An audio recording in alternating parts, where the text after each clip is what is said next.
¿Esclavos de quién? Así quiero titular la reflexión basándome en el capítulo 6, el versículo 16 de la carta a los romanos. Leamos. ¿No sabéis que si os sometéis a alguien como esclavos para obedecerle, sois esclavos de aquel a quien obedecéis, sea del pecado para muerte o sea de la obediencia para justicia?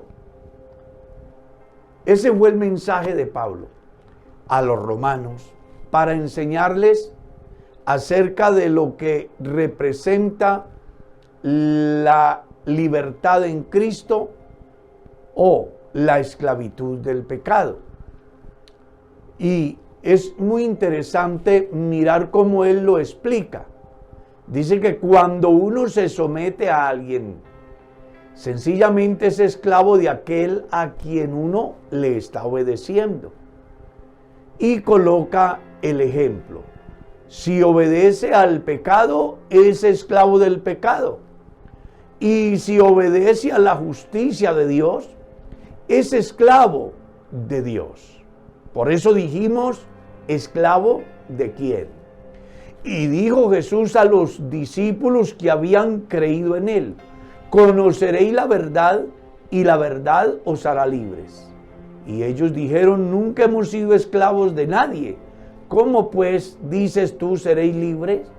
Jesús les explica que el que practique el pecado es esclavo del pecado y que el esclavo no queda en casa para siempre, mostrando que el pecado es una esclavitud tan grande que no ha escapado ningún ser humano a ese yugo.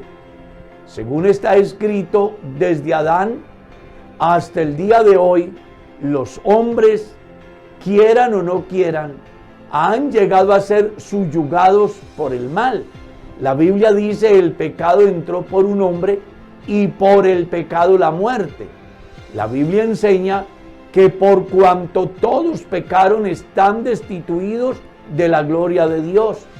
Es decir, que este amo llamado pecado ha sometido a los ricos y a los pobres, a los letrados y a los no letrados, a los famosos y a los desconocidos, a los reyes y a los siervos. Claro, es que la Biblia señala que a causa de la transgresión de Adán, el pecado de Adán nos fue imputado a todos los mortales hasta el día de hoy, haciéndonos esclavos del mal. Pero ¿sabe? Hay una manera de quitarnos ese yugo y Jesucristo nos plantea esa maravillosa oportunidad. ¿Cuál es? Sencillamente cambiar de actitud, de pensamiento. ¿Y cómo se logra? Abriendo un espacio para que Dios tome el control de nuestra mente y de nuestro corazón, y en consecuencia cambiaremos nuestra manera de actuar. Una de las necesidades más grandes que tiene el mundo moderno es encontrar respuestas a sus enormes interrogantes que a lo largo de la historia se han hecho, todo como consecuencia del pecado. Hasta hoy la gente se pregunta: ¿y cómo hacemos para cambiar la sociedad?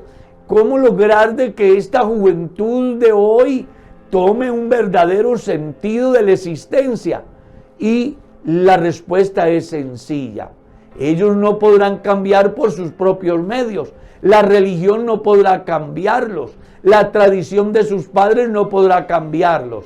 Pero si hay uno que los puede liberar, se llama Jesucristo. Él dice: si el Hijo os libertare, seréis verdaderamente libres. Y conoceréis la verdad, y la verdad os hará libres.